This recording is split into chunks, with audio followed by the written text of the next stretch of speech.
Hello, this is Minister Edward J. Robin. This is an emergent notice to the man acting as the Prime Minister of Canada, Justin Trudeau, all of his Executive Council, his Justice Minister, the Governor General, and the Privy Council included. This is also a message to all of the members of Parliament that are acting in the position as sworn oath allegiant representatives of a woman that passed on that was styled as Defender of the Faith. This emergent notice is in lieu of the fact that the would-be King Charles III has announced and reticent of his own oath the day after the passing of his mother in private that was taken to defend the faith and save it harmless, has now decided in a very threatening posture and offer to deny the ability of men and women of the Christian faith of the realm and territories of His Majesty, that he will deny them defense of the faith by removing the word "the" from his oath and removing the King James Bible as the rule of law from the oath and the ceremony that he will take on May the 6th. This brings to note the oath of allegiance that all of you have committed yourself to for your lives in defense of the faith. The woman that you took an oath to at this time, passed on, was, as noted in the Royal Style and Titles Act, Defender of the Faith. That oath that you promised to be faithful, not faithless, upon the faith of the Christian book called the King James Bible, bound you in honor to be truly allegiant to a woman styled as Defender of the Faith, meaning upon just cause and occasion, should a man or a woman come to you in defense of his faith to save it harmless, so as to ensure he is not brought to the point of discomfort. Your duty therein and obligation is to ensure that you go to a hardship to defend that man or woman's faith for any obligation to any assumptive contract with any government that poses to take power without a defender of the faith included in the Royal Style and Titles Act. I invite you all to pay close inspection to Section 180 of the Criminal Code. I invite your eyes to that to see what it says about making somebody feel in discomfort. Their comfort is brought into danger because you're going to decline to do what's common to all of Her Majesty's subjects for the last 1,200 years. Have your faith defended. King Alfred the Great, the first great king of England in 880 AD, approximately put the 10 Commandments as the law of the land in place. Never was that removed. Those 10 Commandments, being the law of land, are what's common to all of Her Majesty's subjects, and defense of that therein faith, to save it harmless, is the duty of every Christian monarch, as has been for over a millennia. You are to take note that you have no consent from this man, nor any others of the faith in Christ, to take away the obligation and remove your liability for ignoring Section 19 of the Criminal Code, for ignoring Section 126 of the Criminal Code, violating an Act of Parliament, namely the Oaths of Allegiance Act and the Royal Style and Titles Act, with the intent thereof to reduce the Christian faith to the threat of other non-declared faiths, such as the faith of the LGBTQ, such as the faith of the Church of Satan. They have an axe to grind against Christianity. It is quite obviously seen even upon the face of the record today, when the defender of the faith is still there in the Royal Style and Titles Act. That Christianity has been threatened and abused and cajoled for preaching on the street, as is common to all of Her Majesty's subjects. Therein 180 of the Criminal Code guarantees, so as to save us harmless, that Justin, you yourself, and many of your executive cabinet and sneaking lawyers tried to repeal with intent in 180's position as defender of the faith, save you harmless. With intent, you tried to repeal that along with 176.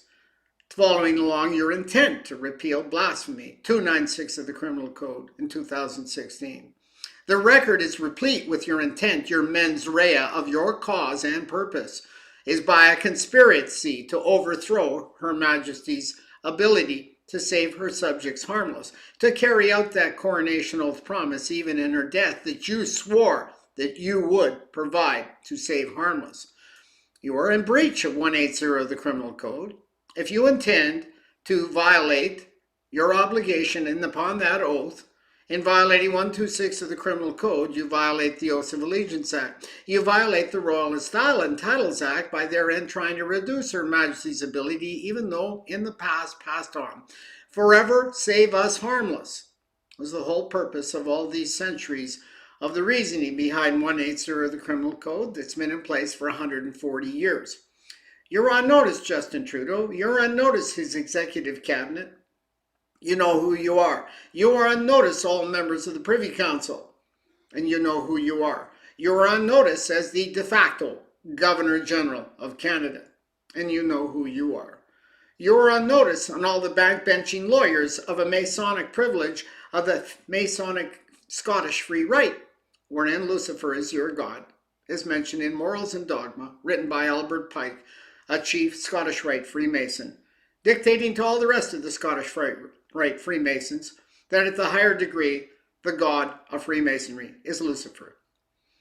This is the corruption that has crept in, allowing Freemasonry to dictate Christianity in absolvance of its own oath of allegiance to defend it and save it harmless. This makes me, and many others like myself, extremely uncomfortable and living in fear about the retribution that will come to us on the part of LGBTQ and the Church of Satan and other reformist, non-Christian based churches that will indeed attack us and wish to qualify us as hate literature. This is in the cards. We've already seen it brought up on the floors of parliaments across the world, indicating that they want to bring Christianity to an end. We can see the Israeli government recently bringing that to our attention and now taking down crosses from churches, present day. So this is to bring notice to you that you're engaging in a treason against our ability to have our faith saved harmless, and Her Majesty's government is mentioned ever mindful thereof in the presenting of the Holy Bible in 1953 upon that coronation oath ceremony, so sacred so as to save our faith harmless forevermore from encroachment upon those who have no respect for Christ, his dictate, his word, and his promise, or the blood that redeemed us from the secular rule that Prince Charles wishes to represent. He has nothing to do with saving the faith harmless as contained in the King James Bible upon his intent and fair notice and offer to the world that he has no intent on continuing his first oath that he took to gain power. Instead, he's going to renege on it, showing the kind of man that he is. Any effort to support that on Trudeau's part to repeal the Royal Style and Titles Act is ignorance, total blind effort, willful blindness to ignore the Statute of Westminster from 1931. Whereas any alteration in the royal style or title or touching the succession to the throne shall require the full assent of all the dominions of Her Majesty.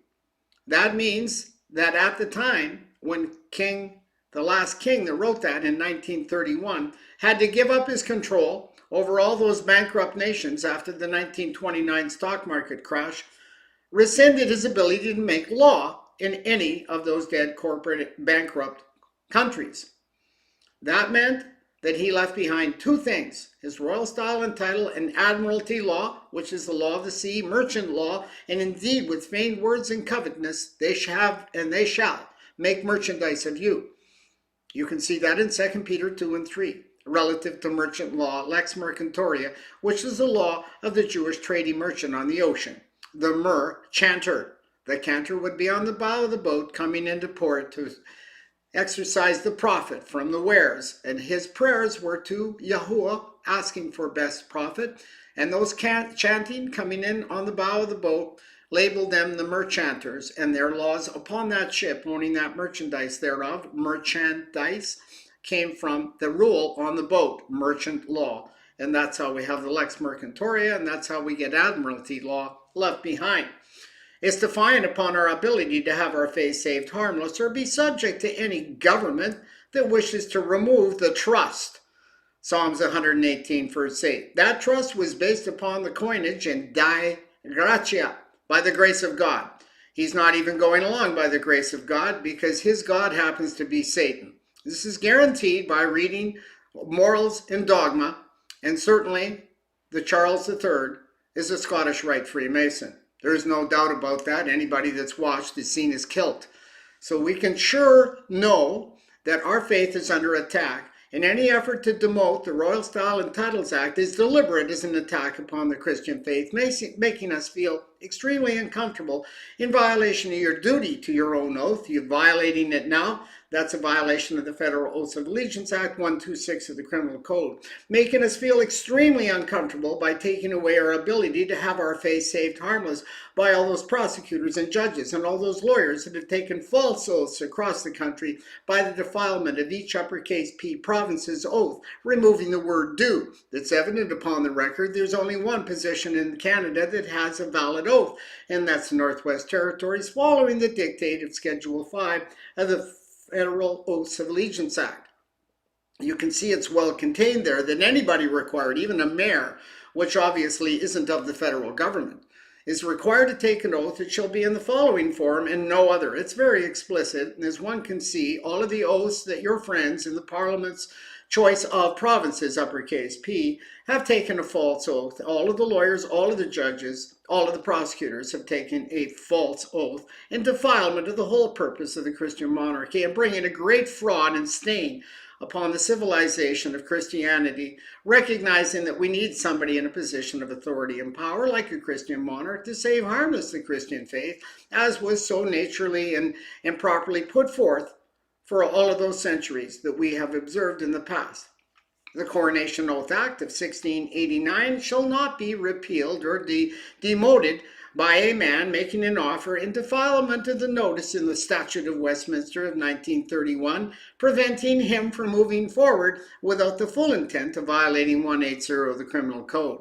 It was put there to save us harmless from any prime minister or group of executive council, lawyers in the background lying and thieving, to overwrite that Statute of Westminster, overwrite their duty and their oath to save the faith harmless, and try and repeal it. That's in direct violation of 180 of the Criminal Code, put there specifically for the purpose of enforcing the oath of allegiance, of enforcing our ability to have our faith saved harmless. So we are now aware, and you are now with the knowledge and with the awareness provable, that you're engaged in a treason against our ability to have our faith saved harmless by the government of the King James Bible, as noted in the Coronation Oath Ceremony of 1953, and you'll find that on Oremus. Coronation Oath Ceremony Oremus, O-R-E-M-U-S, will show you the oath-bound promise that you indeed, as oath-bound allegiance to a Christian monarch, promising to be faithful, not faithless, to the Christian faith, to saving it harmless upon the notice of the Royal Style and Titles, Defender of the Faith. Take note, and I hope that you respect my position as a minister of Christ. My obligation is to ensure the flock is saved harmless. I believe that now that you are with knowledge and awareness of these positions, and the notice upon you, we're all feeling very uncomfortable by your effort to support a de facto king that has no legitimacy upon his own great-grandmother's taking away Section 2 of the British North American Act in 1893 via the Statute Code Revisions Act that you are now visibly aware of, that when that inheritance clause was removed when Queen Victoria died in 1901 on the Isle of Wight, there was no provision in law for any of the British North American Act's power and authority to come forth. It literally died on the record, and Canada was now claimed as an abandoned ship upon the seas of commerce by the salvage legislation existing in Admiralty law by international bankers.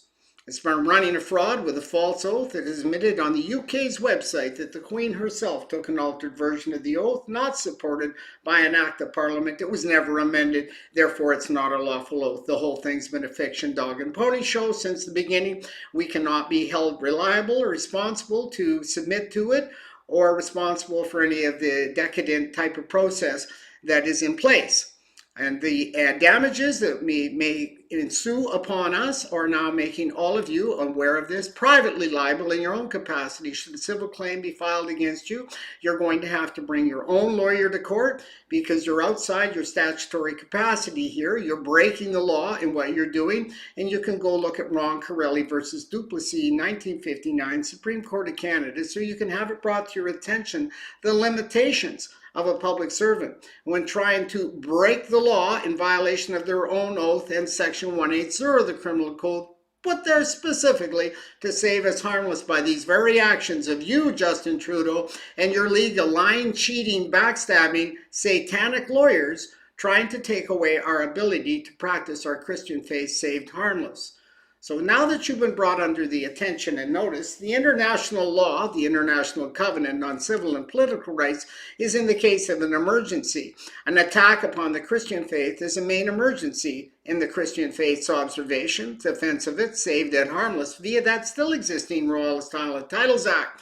Your attempt to repeal it is an attack upon the Christian faith and brings up the International Covenant on Civil and Political Rights. This is your notice of our self-determination and our right to make such notice to you to save our faith harmless is contained in Article 1 of that International Covenant, pointing to Article 3. As men and women, we get to stand with our faith and bring it to your attention. Your obligated duty is not to bring up your internal law as an excuse to continue in your decadent nature of devolving the faith, so it has no defense. This Article 1 with Article 3 points us to Article 18 of that International Covenant to save our faith harmless from any of your secular tricks unsupported by de jure law, as you have been de facto since Queen Victoria died in 1901. This we can see on the Governor-General former of Canada, Adrienne Clarkson's website via the archive gg.ca, and you can bring up her roles and responsibilities where she admits fully to the world that she is Canada's de facto head of state. That means illegitimate tyrannical assumption of power that took place in 1901 when the bankers claimed ownership over the corporation known as Canada. So there is much more to this debacle and religious fraud that has taken place without the consent of the people because they had no knowledge of what was taking place in the background, using our bodies for surety, as mentioned therein in the Canadian Ownership, Control and Determination Act, along with the 1984 Regulations Schedule 2, 3, 4, and 5, giving fair notice that our body has been used for surety without our knowledge and consent, because nobody can understand that gobbledygook writing that's called the Canadian Ownership, Control and Determination Act that came into place exactly 49 years after the robbing of the gold from the Bank of Canada and the repeal by the Governor and Council of Section 4 of the Dominion Notes Act. I have a copy of that for anybody that wishes to see that the gold was taken from the Bank of Canada on April 10th, 1933, when the Canadian Ownership Control Determination Act came into power April 10th, 1982, exactly 49 years later, allowing for the Jewish overlords running the banks to execute their jubilee in proper course and following biblical prescription. It allows therein in Schedule 3, 4, and 5 for an audit of the account, and upon the effort to remove and repeal the defender of the faith, it certainly violates the trust, allowing us to move forward with the prehensive apprehension of any ability to have our flesh used as surety by a fake monarchy, by a fake government, running with fake oaths. We cannot be held to be part of a fraud and have our body used for a fraud or surety, giving a value of approximately $8 million at birth, collecting 12.3% per annum. Now this in your awareness and with your knowledge, you cannot dispute or refute. I have spoken to the man that wrote that enactment back in 1981 under John Cretchan, and he told me it's about slavery. And he quit working for Justice Canada as of it because it was the most foul, despicable legislation he'd ever seen in his career. So I will leave you with that, and know that you are on now with notice and with awareness of the facts, the logic, and the proof of your own statute, code, and regulation binding upon you. Again, I came forth here as the watchman today, and I will leave you here today as the watchman today of Ezekiel 33. I make no use of your dead code as in necrophilia, but do give you the offer and the warning, as is my obligation and duty, via that Ezekiel 33 watchman scripture, to ensure that you're with knowledge and awareness, and to have that provable upon you. You will have further documentation of this sent to you via fax and email, so it can be proven future in a court of law established under Her Majesty's Defense of the Faith and that King James Bible to save our position harmless, that you did violate the law and you do represent a threat to the Christian faith. I thank you so very much for paying attention to this, and stand you upon your honor and the oath that you took to save our faith harmless. May God bless.